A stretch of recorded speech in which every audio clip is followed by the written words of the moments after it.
Hey everybody, Monday Dirt Talk Podcast. I'm here with Harrison. We're coming to you from Nashville, Tennessee. This is podcast 11 for this week. We are grinding because I'm going to Australia next week, and we're trying to get ahead of things to keep you all satisfied while I'm out there chasing ruse. We've got today some questions. Yes, sir. 4 or 5 questions on there. Yep. Submitted by you all, are valued, mostly valued, sometimes not valued listeners. I think if you're submitting a question, then you're valued. Yes, if you're submitting a question, you are valued. But if you're talking shit, get out of here. Yeah. All right. Well, we're just going to get right into it. Thank you. So these are from Instagram, you said? Yes.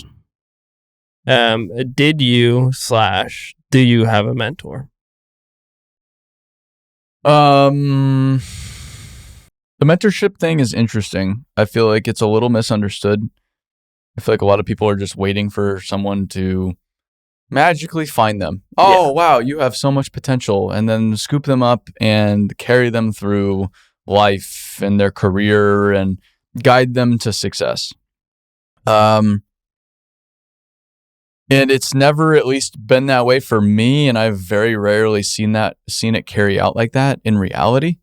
And so I think everybody just, again, waits for it. But I think it's more of an active process than anything. I think you have to do the work to find the people that will mentor you in the first place. Yeah.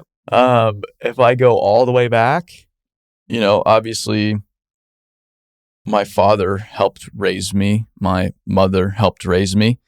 But an outside figure that had a significant role in my life, I said, was my friend's dad, Mr. Siddle. He really taught me how to work. I worked for him. I've told the story about me borrowing money for my aquarium project when I was, I think, 14. And to pay him back, I had to work for him in Montana. And that was because of my upbringing. Very privileged upbringing. I had never worked in my life until I was about 14 in high school. But after I did that, I cleaned up my act, and he was tough. He was tough to work for. He was tough to be around because he had extraordinarily high standards that were arguably too high, arguably standards that you couldn't meet. But me being an young, impressionable man, soon to be man, I wanted to keep chasing them. And so without him, I don't think I would have learned how to work, and I would have never made it in construction as a result. And so that's one guy that I'm extremely grateful for. But then when I got into college, and even before that, I started reaching out to people that I found were interesting and I thought were successful. And I would ask them, I'd email them or call them, and I would ask them to go to lunch. I'd say, hey, I'm a young kid. I'm trying to find my way. I'm trying to learn. Can I take you to lunch?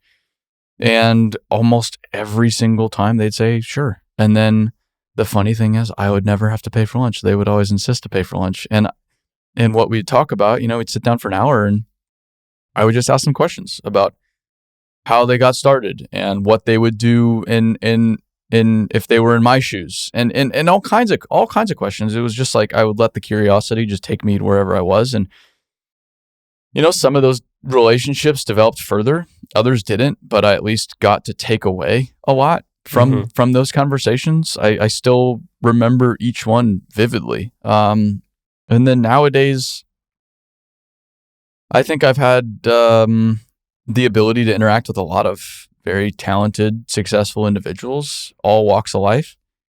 And I just try to still be curious and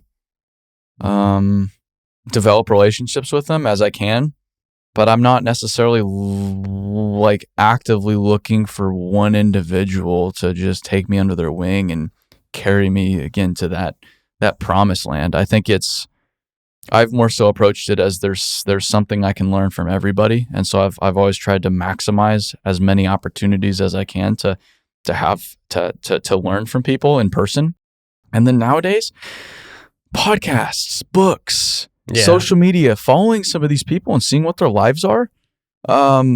It's extremely, or at least what they show you. yeah, but it's extremely helpful from a mentorship standpoint. You can see how people parent. You can see how people do business. You can learn so much about individuals through even just online. So it's like, cool, yeah, I don't have access to, I don't even know where to start if I was going to call somebody and have them to lunch, or you're just not that kind of individual. Cool. I think you can still gain so much now from even just following the right people online. Yeah. And I try to be deliberate about who I follow and engage with. I don't want a bunch of junk. I want stuff that I can learn from. And do I see the dumb videos like everybody else? 100% I do. But I also follow a lot of people that I've never necessarily met that I've learned a lot from. And so sometimes you end up actually getting to meet those people. Mm-hmm. And I think too, from like a mentorship standpoint, certain people help you in certain parts of your life. Yeah, I was going to say that. Yeah. Like somebody that helped me out in college might not be as helpful today, just because I'm in a different world, and that's fine. And so I think it's like anything. You try to seek the knowledge you need at that time from the people that you have access to, and then you grow those relationships and those mentors as you grow. Yeah. I think it's a very rare experience outside of certain fields.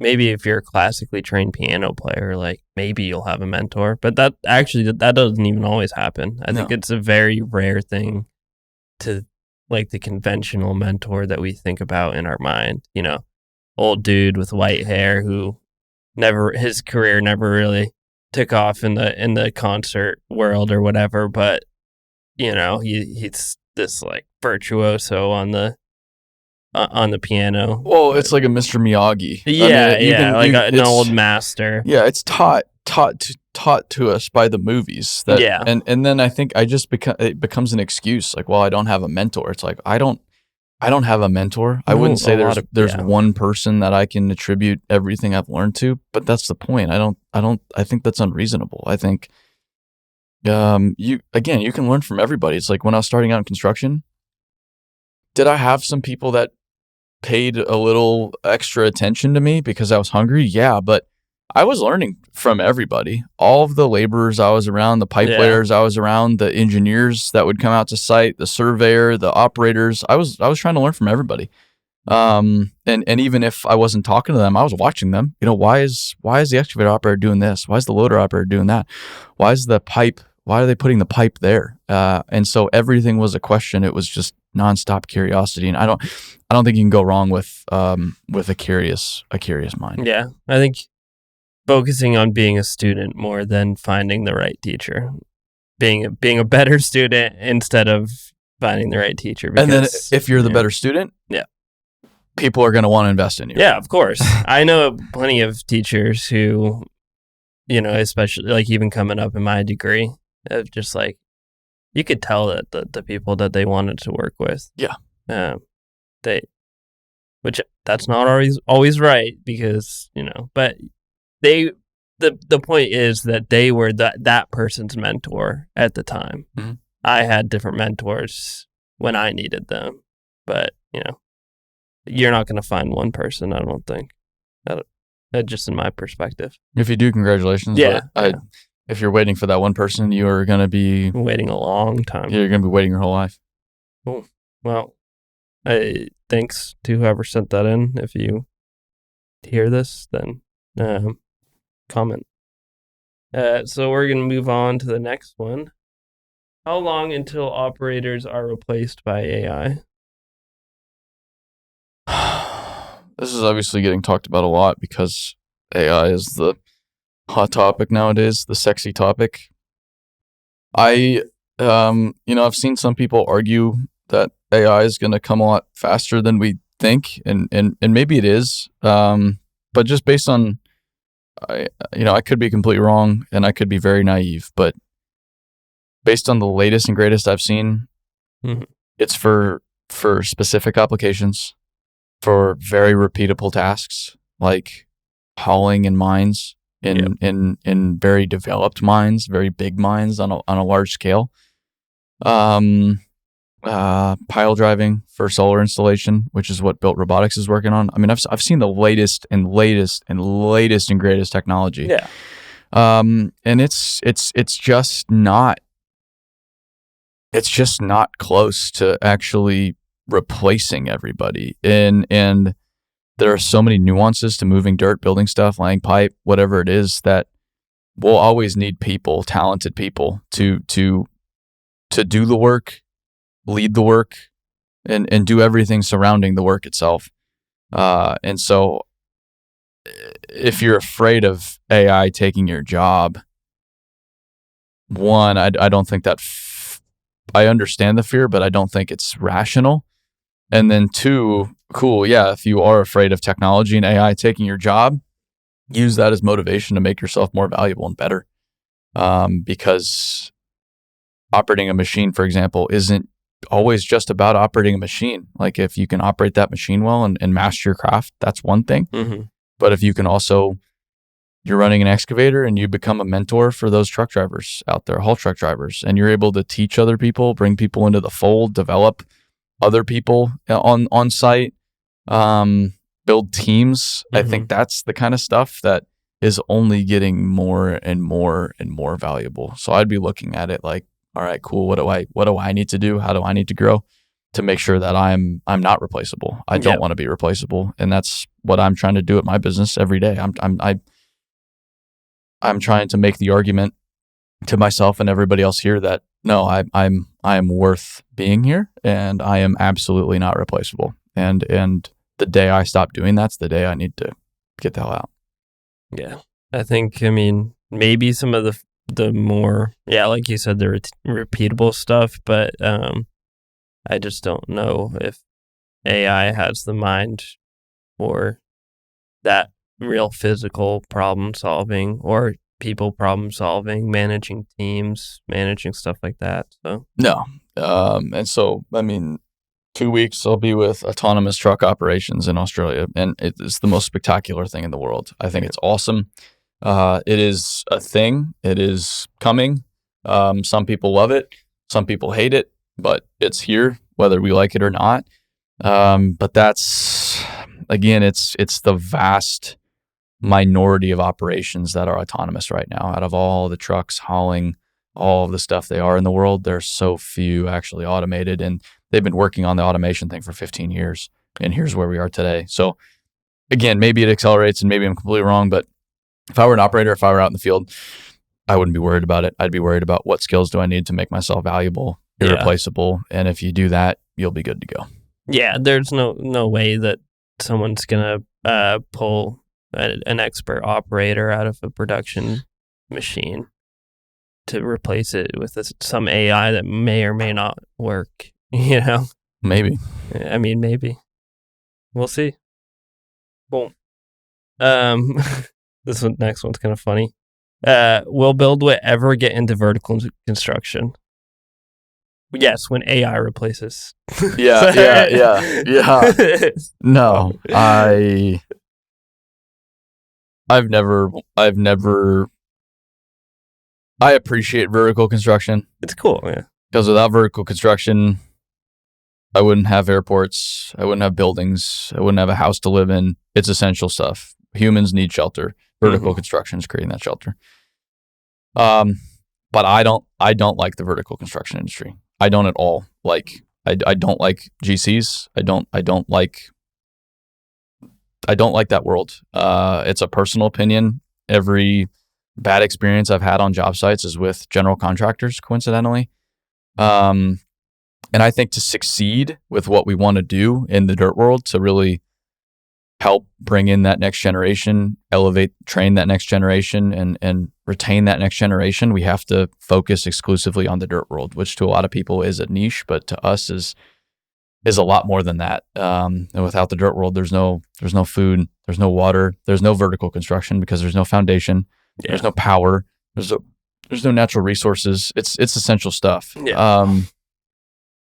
And so it's just the world I love, and to succeed, we need to focus on it. We can't go elsewhere right now and for a very, very long time. So I think, are 110% dedicated to the dirt world. We interface with GCs every once in a while.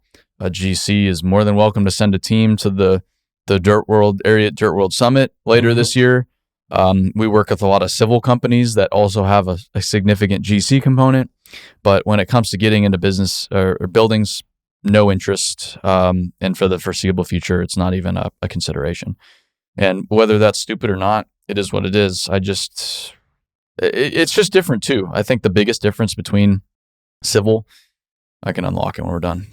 Civil and GCs is that the GC manages the workforce. Yep. Civil contractors own the workforce, and there's more risk with civil contractors. I think that just the GC model and it's them doing business. I get it, but it's all about pushing risk onto others, and then just taking your fee, your management fee, and moving to the next job.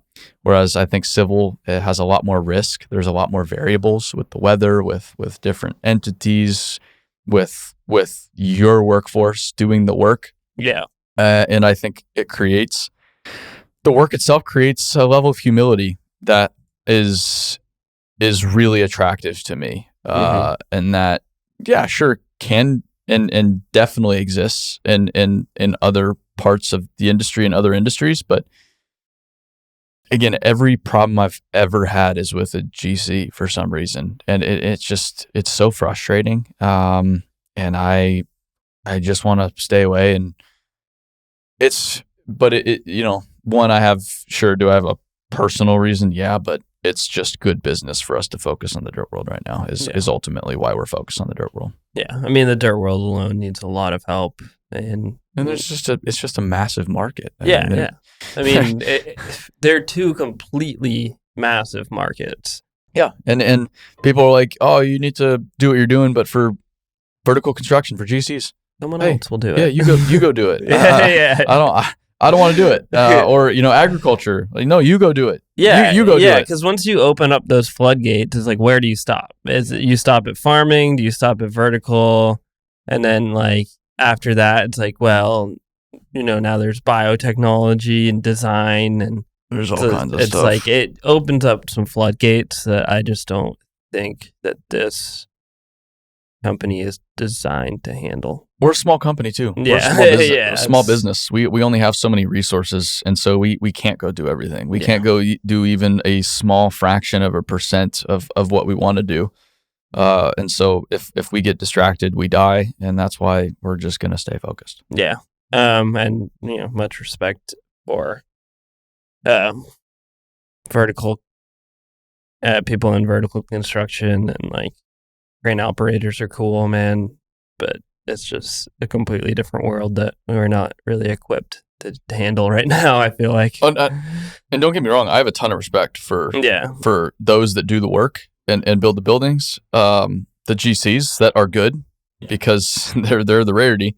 And so I don't want to just paint with as broad of a brush as I usually do. I admire anybody that does the work, because I don't work hard. They work hard, and it is hard work to build a building. But I just don't like all of the red tape and the nonsense and the paperwork and the rules. And I'll just I'm gonna stay out of it for right now. Maybe a little leftover from your past dealing with lawyers. That too. Yeah. No, not my past. I deal with lawyers every day. Yeah. Hey, present. Cool. Well, yeah. If you're holding your breath for vertical, maybe don't. So on to the next. What podcast do you listen to? I listen to a ton of podcasts. I was at the gym the other day. They're on like a Saturday morning, and usually I'm the only person in there. And where I go, and these other folks that I usually work out with during the week came in, and I was listening to a podcast, and they're like, "Were you listening to a podcast working out?" It's like, yeah. What else would I listen to? To me, I drive a lot. I travel a lot. Yep. I work out every day and do a lot of it, a lot of days. And I'm by myself. I live by myself. And so I have a lot of time on my own, and I'm listening to a lot of podcasts. I love it. I think it's great. The ones I've listened to the most over the years, MF CEO Project, Real AF with Andy Frisella. That one, I've talked about that one ad nauseum with what I've done with BuildWitt and getting started with branding and social media. Huge influence. Listen to a ton of Joe Rogan. I'll listen to a little bit of Tucker Carlson right now. I listen to Breaking Points every week, which is, I think, the best news podcast I've been able to find. Okay. A little bit of Andrew Huberman, a little bit of Jocko, a little bit of Ed Milet. I'm, I guess, pretty mainstream on the podcast front, but the ones I listen to the most are Breaking Points, Real AF, and the Joe Rogan Experience by a long shot. Yeah. Yeah, and I mean, I think some of how this one is modeled is a little bit Joe Rogan-esque. Yeah, I think in some ways, yeah. I mean, obviously more serious than I've listened to a ton of podcasts with just the trying to understand how people do it, and I think there are principles, but then you have to find your own style and you have to find your own way. So you want to listen and see what the heck other people are doing, but you also don't want to go too far in that direction and just emulate somebody else, because then it's not going to work. Yeah. They're already doing it.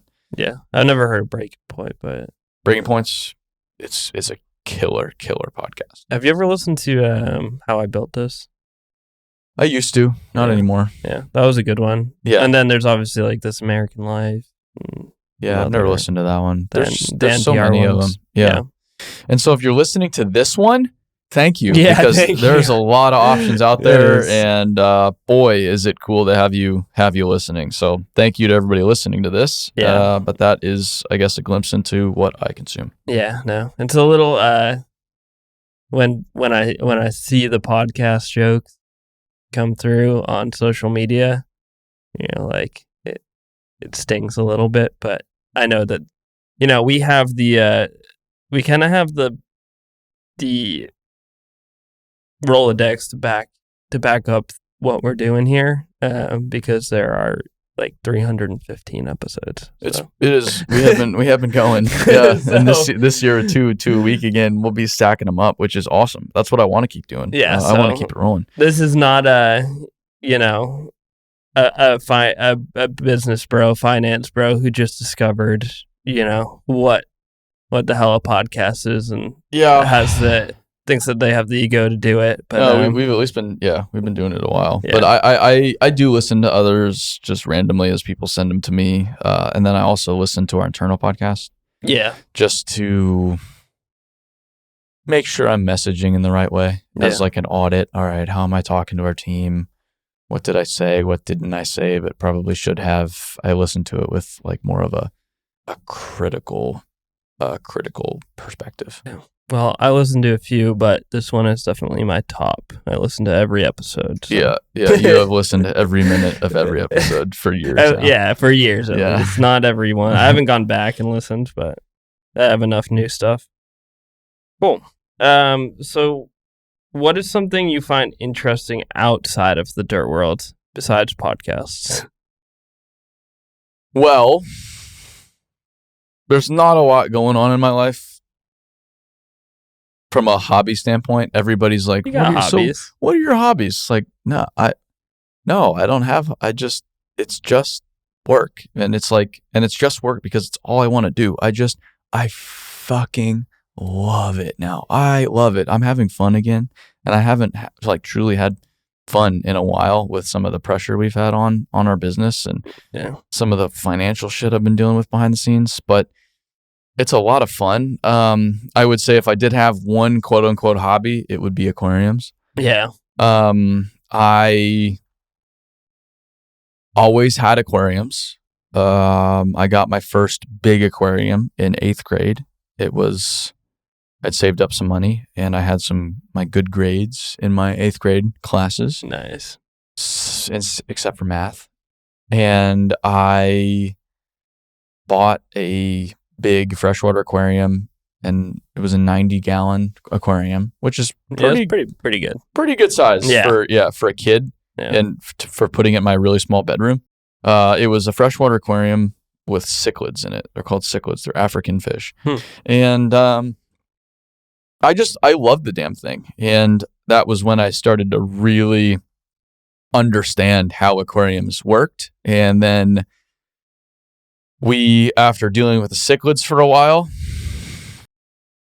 I had the bright idea of converting it to, well, first I wanted a freshwater stingray.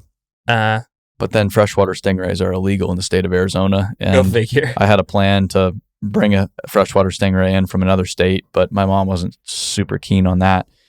So my plan B was to then convert my freshwater aquarium to saltwater aquarium. Yeah, which is tough to do. It's tough, one, but two, it's just fucking expensive. And so that's when I borrowed money from my friend's dad originally, which got me into Montana. So this is when I'm 13, 14 years old. I end up making a bunch of money in Montana working. I convert my aquarium from freshwater to saltwater.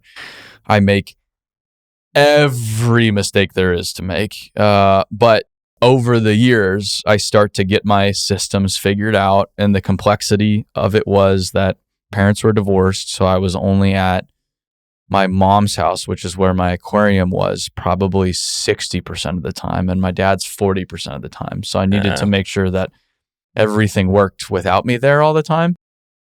And I started to build out this aquarium and get some saltwater fish, and then there's different levels of saltwater. So you have saltwater aquariums, and then you have reef aquariums, which is when you get into corals. Mm-hmm. And so I started to get into corals, but that's when shit starts to get really expensive. Yeah, and complex. So then when I was 16, to pay for my stupid hobby that is aquariums, needed a job. And I went down to the aquarium store and applied at the local aquarium store. Why not? And a few months later, they gave me a call. They needed somebody to help them out.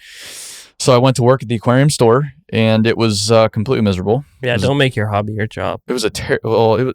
No, it was perfect. No, it was honestly. It could not have been a cooler, better high school job. But yeah, it was so dumb. It was just these like brutal tasks. Now that I think about it, it was pretty terrible. But I worked there and got a 50% discount to coral and fish, and got to know a bunch of people, and would basically spend every single damn dollar I earned at that fucking store. It just fed. It's just a cycle, non-stop. But my aquarium, by the time I got through high school, going into college, was pretty baller. It was. Yeah, how many gallons was it? It was still the exact same aquarium I bought, but it was chock full. I mean, of probably $10,000 in coral. Damn. I mean, it was filled to the brim with this stuff. And you had a hustle going on where you were like selling off coral. I was selling stuff out of the house from Craigslist and buying and selling aquarium equipment, and it was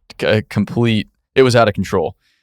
So I get to college, and I'm going to ASU, Arizona State, and my mom lived probably 20, 25 minutes away, but I needed to go live in Tempe, Arizona State. Yeah. Which meant I had to go get rid of my aquarium. And so you have to piece it out. You don't sell an aquarium in whole. It just doesn't. Yeah, it doesn't happen. So I tragically pieced this thing out. And a few years later in college, I get another aquarium in my house that I'm living at near college. And it's like a 20-gallon, some clownfish, some little stuff here or there, nothing substantial. And then I went without an aquarium again for a while, moved around a bunch. And once we got into the office here 2 years ago, I had the bright idea of getting another aquarium. Yeah.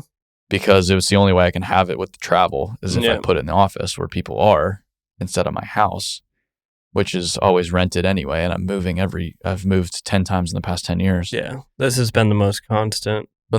Like all of my important mailing address, where I put my mailing address, is just the office. Yeah. But I have an aquarium here now, and I designed it all. Bought this all-in-one aquarium, this amazing light that is hung from the ceiling and controlled from my phone. And I kind of used all of my past experience to get back into it, and I'm pretty stoked about it. I think it's turned out really nicely. The coral's growing in nice. The fish are You have like all a little alive. ecosystem with coral in there. It's crazy. And I can leave for a month and not worry about it as long as somebody feeds the fish every once in a while. But And I was going to say, that's the only thing. We're going to have to worry about that coming up here soon. Yeah, but to have a 40-gallon reef aquarium that you don't have to worry about for a month at a time. Oh, it's 40 gallons? It's pretty solid, yeah. I didn't know that. That's pretty wild. 40-gallon rimless. So, like, is like running for you a hobby too? Because I mean, you do. There's not many people that do ultras. Or does that feel like work? It feels like work. Yeah, I don't want to consider it a hobby. I feel like I'm an amateur at all of it. I'm still learning my way in the endurance space, and I think I always will be. And yeah, I think calling it a hobby means you do it because you enjoy it. But you just don't like running at all. I don't enjoy it. But I'm grateful I do it. Like, yeah, of course. I would come unhinged if I didn't do it. Yeah. So I'm grateful I have it. I'm super grateful I have the body for it. Yeah. But I don't enjoy it. That's wild. Are you doing Boston again? No, I wouldn't be able to qualify right now. Damn. There's no way. Have you kind of slowed down on it a little bit? The qualifying was a fluke. You have to run under a 3-hour marathon. That's insane. No, it's like, it's more than, I mean, that's fucking fast. Yeah. That's quick. That's 6 minutes 50 for 26.2 miles. Yeah. Consistent 7-minute miles. Consistent sub 7-minute miles. Sub 7. Which, I mean, for a marathon, which is, and a lot of people do it. Like a lot of people run Boston. Yeah. But a sub 3 marathon, I'm shocked. I'm shocked I still did it. Yeah, shocked. I feel like you were really, I don't know, you were deep in it at that point, and it was just And I never felt more sick after that race. That was not a good time. Yeah. So no, if I said I did something outside of work as like a hobby, it would be aquarium and RuneScape. No. If I played RuneScape, this business would not exist. Because that's all I would do is play RuneScape. Yeah, we keep airing off the RuneScape these days. No video games because it is way too addicting. Man. So that's it. If you have questions for future Q&A episodes, you can send them to dirttalk@buildwitt.com. Mm-hmm. It goes to Harrison. Harrison will then read them on the podcast, or you can send them to me on social media. I appreciate everybody for sending in questions, for listening as always, and we will see you all on the next Monday episode. Stay dirty. Goosh, goosh.